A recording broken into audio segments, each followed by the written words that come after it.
जय सिया राम, स्वागत अभिनंदन आपका अपने चैनल एस्ट्रो डॉक्टर शालिनी बहल में। अभी हमने लास्ट बात की थी मूल त्रिकोण साइन की, हाउ द मूल त्रिकोण साइन आर इम्पोर्टेंट। शनि के मूल त्रिकोण साइन के साथ आप उसको देखिए कि मूल त्रिकोण साइन में बैठा हुआ जो प्लैनेट है वो क्या देने के लिए इस जन्म में आपकी राशि में आया। अब इस वीडियो को चर्चा का विषय बनाएंगे कि शनि अगर आपके 1 से लेकर 12 भाव में बैठा है तो वो ऐसे फल क्यों देता है, कैसे उसे जानते हैं। फर्स्ट हाउस में शनि, अब सेकेंड हाउस में शनि, थर्ड हाउस में Shani, but what exactly the Saturn is. Shani है क्या? आप क्या समझते हो? केवल मात्र एक पीड़ा का कारक है या एक सिर्फ स्लो मूविंग प्लैनेट है? No, Shani is a planet of inheritance. जो भी लाया है वो आपके पुराने जितने भी चाहे वो ऋणानुबंधन है या आपकी इनहेरिटेंस की प्रॉपर्टी है या आपकी बुद्धि ज्ञान बुद्धिमता है, वो सब सैटर्न लेके आता है। जहां पर वो बैठता है उसकी वो वृद्धि करता है, और जहां बैठता है उसकी वृद्धि तो करता है, लेकिन जहां देखता है ना उसी वृद्धि को पाने की लालसा के लिए वो उन्हीं पॉइंट्स में डेंट भी करता है। शनि को अक्सर लोग बोलते हैं कि भाई एक डर का कारक है, एक किसी ना किसी तरह की दुख का कारक है, फोबिया बना रहता है। खासतौर पर ऐसा देखने और सुनने में भी आता है कि जैसे ही लोगों की शनि की दशा शुरू होती है, अंतर्दशा होती है, प्रत्यंतर खासतौर पर ढैया या 7.5 शुरू होती है, तो लोग ऐसे ही घबरा जाते हैं, भाई आप देखिए मेरी तो, मुझे पता चला है कि मेरी शनि की तो 7.5 है। बट अक्सर आप देखो कि जितने भी हमारे प्राइम मिनिस्टर्स बने हैं, चाहे वो इंदिरा गांधी हैं एंड फ्यू मोर अदर्स, वो अपनी 7.5 में ही प्राइम मिनिस्टर बने। और आप भी अपनी 7.5 को अगर अच्छे से देखेंगे तो आप जानेंगे कि शनि ने आपको क्या क्या सिखाया। अगेन इट वेरीज कि शनि आपकी राशि में कहाँ बैठा है। अगर क्योंकि शनि की जो 7.5 है इट स्टार्ट्स फ्रॉम चंद्रमा, मन से, और पहले ही बताया है कि मन में भय लाने का कारक क्या शनि है। आप पहले शनि को समझें। शनि हमें अत्यधिक पीड़ा देकर उस पीड़ा से निकालने का मार्ग दिखाता है, और यही जो शनि की सबसे बड़ी ब्यूटी है कि वो हार्डेस्ट वर्क कराता है, चाहे वो फिजिकल है, वो मेंटल है, और उससे किस तरह से निकलना है। जब हम ये निकलना सीख जाते हैं अपने गुरु के सानिध्य से, तो हम अपने इस जीवन का जो मकसद है, the aim of coming the life, वो हम सीख पाते हैं। अब शनि अगर आपके फर्स्ट हाउस में बैठा है तो फर्स्ट हाउस उसका कारक क्या है? फर्स्ट हाउस का कारक है हमारी बॉडी, हमारे विचार, और शनि का कारक, शनि क्या है? Being a slow moving planet, उन विचारों को सोच समझकर प्रेजेंट करने का कारक है। तो अक्सर आप बोलते हैं कि भाई आप तो बहुत स्लो हो अगर आपका शनि फर्स्ट हाउस में है। ऐसा नहीं है, फिर व्यक्ति सोच समझकर बोलता है। अभी हम किसी भी एस्पेक्ट की बात नहीं कर रहे हैं। फर्स्ट हाउस में बैठा हुआ व्यक्ति के पास ज्ञान होगा, लेकिन उसको वो एक्सप्रेस बहुत लेट करेगा। मान लीजिए एक सभा में सब लोग बैठे हैं और वो व्यक्ति जिसका शनि फर्स्ट हाउस में है उसको उन सबकी नॉलेज होगी, लेकिन वो उसको ग्रेजुअली जब उसको चांस मिलेगा वो वेट करेगा और तब बोलेगा। क्यों? क्योंकि जब शनि की थर्ड दृष्टि थर्ड भाव में, जो कि एक पराक्रम का भाव है, उसको डेंट मारती, उसके पास इतना पराक्रम नहीं होगा कि वो खुद से आए और वो बोले, because it's not Mars, it's a slow moving planet. धीरे धीरे अपनी कुशाग्र बुद्धि का वो यूज करता है। वहीं पर अगर मैं बोलती हूँ वहां पर बैठा, उसके पास बुद्धि है, उसने अपने बारे में सोचा, उसके विचार अच्छे हैं, वो अपनी बॉडी के बारे में सोचता है और कर्मठ होता है, या ये कहिए कि हाइजीन से रिलेटेड पर्सनालिटी होती है, उभरने का, ऊपर उठने का उसको शौक होता है। परंतु डेंट कहाँ दे रहा है? थर्ड भाव पर, सप्तम पर और दसम, क्योंकि ये उसकी 3 दृष्टि है। तो वो क्रिप कब करता है? हमेशा he is being creeping of the partner, चाहे वो लाइफ पार्टनर है, चाहे वो उसका बिजनेस पार्टनर है। ऐसे व्यक्ति को ये सजेस्ट किया जाता है to have got a balanced mind before speaking in front of your partner, अन्यथा लड़ाई होने के चांसेस बहुत ज्यादा होते हैं। उसके जो कार्य हैं, दशम दृष्टि है, तो यानी कि वह व्यक्ति कार्य तो अवश्य करेगा, उसके कर्म भी कर्मठ होंगे, परंतु उसका अपनी तरफ जो रुझान है, अपने और देखने का जो नजरिया है, वो ग्रेजुअली एज पर इंक्रीजिंग ऑफ द एज कम होता चला जाएगा और अधिकतर समय वो कहाँ व्यतीत करेगा? थर्ड हाउस सिबलिंग से परेशान होगा, सेवेंथ हाउस अपनी पार्टनर से परेशान होगा और ओवरलोडेड कर्म से परेशान होगा। ये तो हो गई where the Saturn is sitting in the first house. अब शनि अगर आपके सेकेंड हाउस में बैठा है तो सेकेंड हाउस से रिलेटेड जितने भी कारक तत्व हैं वो उन्हें बढ़ाएगा। सेकेंड हाउस इज द कारक ऑफ धन। तो ये तो पक्का है कि जिसका सेकंड हाउस में सैटर्न है उस व्यक्ति के पास धन तो है, वो फाइनेंशियली साउंड होगा, उसके पास परिवार होगा ही, और उसके परिवार को उसकी देखरेख की रिस्पॉन्सिबिलिटी उस व्यक्ति के ऊपर आएगी। आई एम नॉट आस्किंग कि शनि उच्च का है, मूल त्रिकोण का है या नीच का है, अगर वो सेकंड हाउस में ही बैठा है तो सारी रिस्पॉन्सिबिलिटी उसके पास आएगी। क्लियर? अब पैसा वो कैसे कमाता है और किस लिए कमाएगा? अब पूरी लाइफ का जो क्रक्स है सेकंड हाउस का सैटर्न, उसकी लाइफ इसी में ही बीतेगी। क्यों? क्योंकि सेकंड हाउस का जो सैटर्न है वो फोर्थ भाव को देखेगा। आई एम नॉट आस्किंग कि सेकंड हाउस का सैटर्न अपने मूल त्रिकोण राशि से 4-10 में है, नो। अगर वो बताएंगे तो बहुत लंबी वीडियो हो जाएगी। सेकंड हाउस का जो सैटर्न है देखता है फोर्थ को, यानी कि सुखों के ऊपर, सुखों के लिए वो व्यक्ति पैसे की हमेशा पैसे के प्रति कार्यरत रहेगा, या वो सुखों के लिए ही अपना पैसा हमेशा स्पेंड करेगा। घर के ऊपर, फैमिली के ऊपर पैसा स्पेंड करेगा।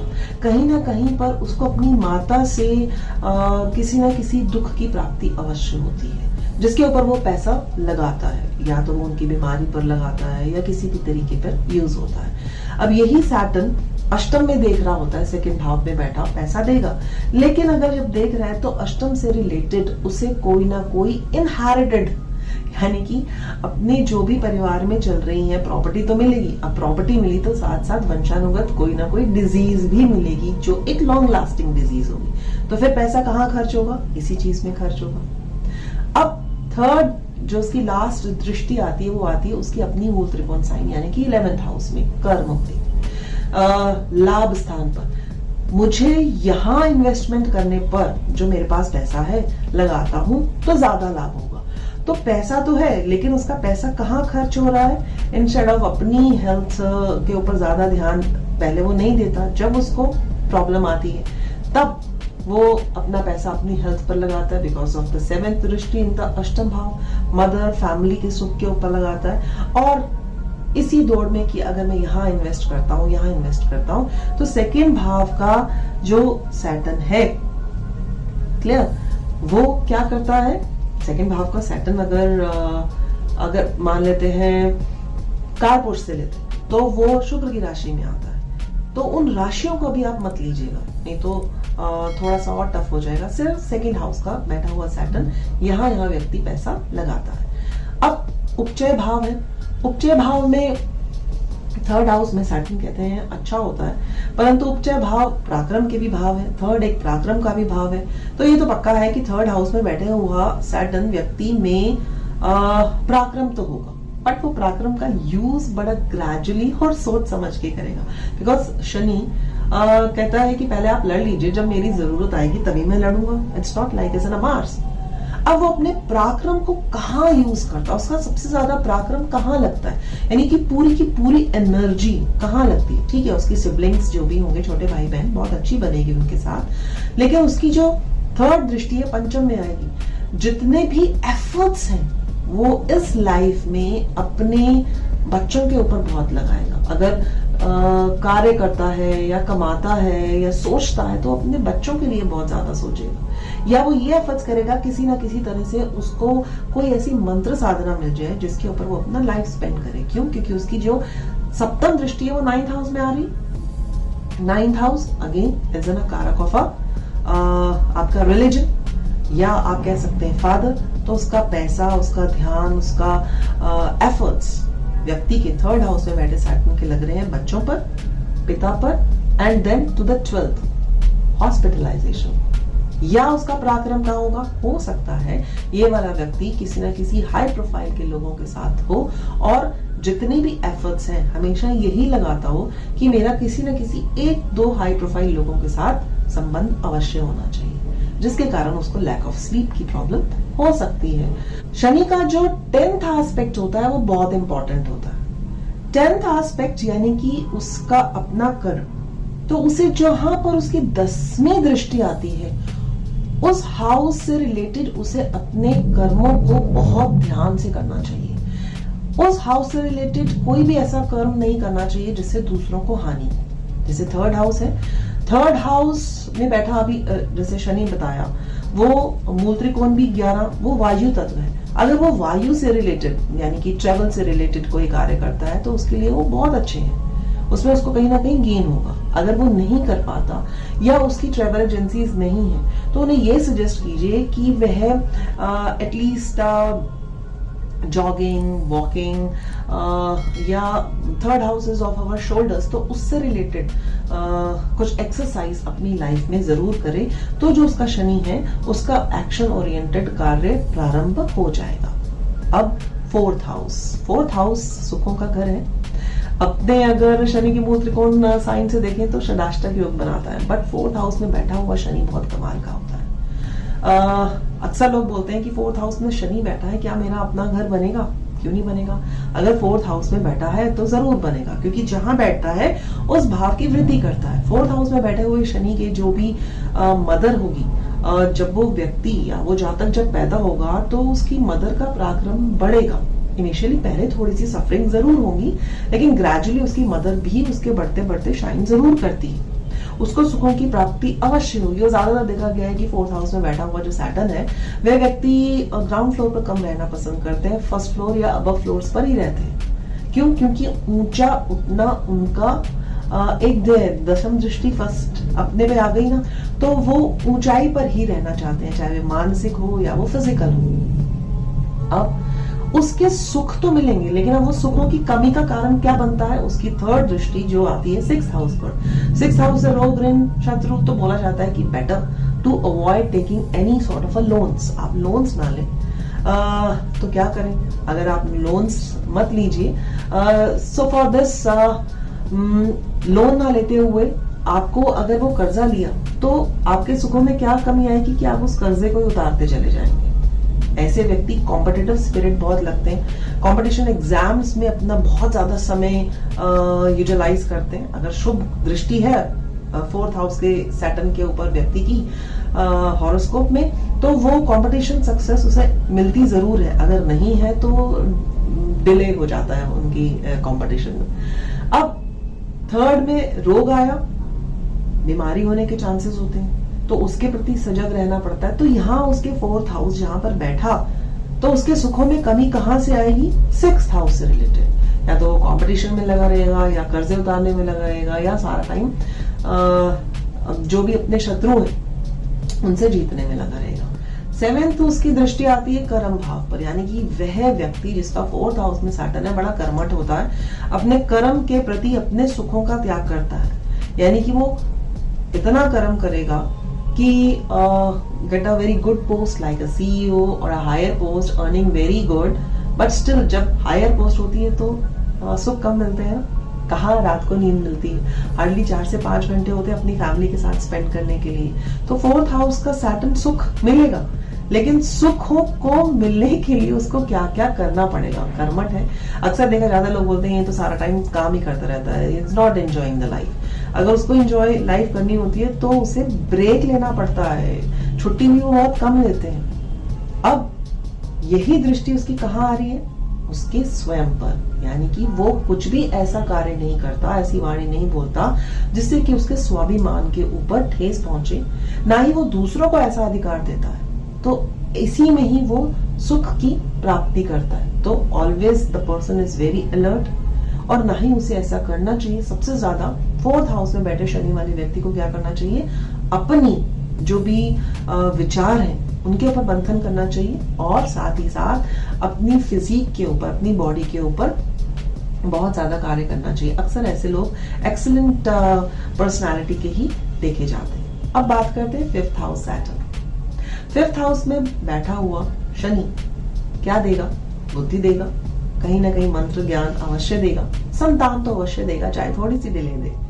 बट प्रॉब्लम्स कहां से क्रिएट होंगी? उसकी 3rd दृष्टि जो उसके पार्टनर हाउस में आती है, इधर में भी लाइफ पार्टनर और इट्स अ बिजनेस पार्टनर। तो बुद्धि का उपयोग वो सबसे ज्यादा कहां कर रहा है? 7th हाउस के ऊपर। और वहीं सारा टाइम उसकी बुद्धि कैसे होगी कि मैं किस तरह ये अपने 1 लाख रुपए को 5 लाख बनाऊं in order to get a gains. 11th house and another is the 2nd house. So सारा उसका जो बुद्धि का उपयोग है that is on the 7th, 11th and 2nd house, जिसके कारण वो इसके अलावा कुछ और सोच ही नहीं पाएगा। तो अक्सर कहा जाता है कि ऐसे व्यक्तियों को अपनी बुद्धि का उपयोग दूसरी जगह भी लगाना चाहिए in order to enjoy the life, और एल्स ये अपनी 3, 7 और 10 में ही घूमते रह जाते हैं। सबसे इंपॉर्टेंट चीज, इन्हें अपनी फैमिली के ऊपर बहुत ज्यादा ध्यान देना चाहिए, which is 2nd house again. अपनी भाषा के ऊपर बहुत ज्यादा ध्यान देना चाहिए। अगर फैमिली को, अपनी भाषा को किसी तरह का हर्ट, नुकसान पहुंचाते हैं, then they will have to pay in this life. और इन्हें कुछ भी गरिष्ठ भोजन नहीं करना चाहिए in order to make their Saturn more powerful. मजेदार है शनि जहां बैठता है वहां की वृद्धि करता है, लेकिन उस वृद्धि को किस तरह से व्यक्ति को देखना पड़ता है और बैलेंस बनाना पड़ता है, सारे कर्मों का खेल ही ये शनि है। अब शनि आपका 6th हाउस में बैठ गया। सो अगेन कहते हैं 6 से 12 में जितने भी क्रूर ग्रह होते हैं बहुत अच्छा फल देते हैं, और वो देख रहा है अष्टम में, तो एक विपरीत राजयोग बना रहा है। परंतु हमेशा उसको एक डर रहेगा कि कहीं मुझे किसी तरह की कोई बीमारी तो नहीं हो जाएगी, या अगर मुझे कोई इनहेरिटेड प्रॉपर्टी मिल रही है तो क्या मेरे भाई बहन उसमें किसी तरह का क्वेश्चन मार्क तो नहीं करेंगे, क्योंकि 3rd दृष्टि है। वहीं पर इसकी जो 7th दृष्टि आती है वो आती है 12th हाउस में। तो हमेशा उसका जो 6th हाउस में बैठा शनि है, उससे देखो कोई भी रोग ऋण और शत्रुओं का भय कम होता है, क्योंकि बैठा है ना। तो अगर कोई भी कंपटीशन स्पिरिट आएगी, कोई भी कॉम्पिटिटर आएगा, शत्रु आएगा, तो वो उससे जरूर जीतेगा, अपनी विल पावर से जीतेगा, चाहे ग्रेजुअली जीते, लेकिन शत्रु होंगे। तो 12th हाउस में जो भी है, यानी कि उसे किनको शत्रु ना बनाए, अपने बॉस या अपने ऑपोजिशन में जो भी लोग हैं, जो वेरी इंपॉर्टेंट पर्सनालिटीज हैं, उनको शत्रु ना बनाए। That is more important. जो भी ओल्ड एज पीपल है, अगर उनकी वो सेवा करता है और समय पे सोता है, तब वो अपने 6th हाउस में बैठे हुए शनि को बहुत ज्यादा प्रबल करता है। यही 6th हाउस में बैठा जो शनि है 3rd को देखता है, यानी कि सिबलिंग्स। ऐसे जातकों को कहा जाता है कि भाई 10वीं दृष्टि आपकी जो 3rd हाउस में आ रही है, तो अपने भाई बहनों के साथ बना के रखें। अक्सर क्या गलती करते हैं इसी जन्म में, इनहेरिटेड प्रॉपर्टी के लिए जो उन्हें मिल रही है, अष्टम में जो 3य दृष्टि है और उसके 10वीं दृष्टि 3rd हाउस में, तो भाई बहनों में मनमुटाव होते हैं, जो हमेशा उनकी टेंशन का कारण बनते हैं, और उससे उनकी फिर लाइफ थोड़ी सी स्पॉइल होने लगती है। देन उसका जो क्या बोलते हैं, they have to pay for this in their maybe in this life और in a coming life in future.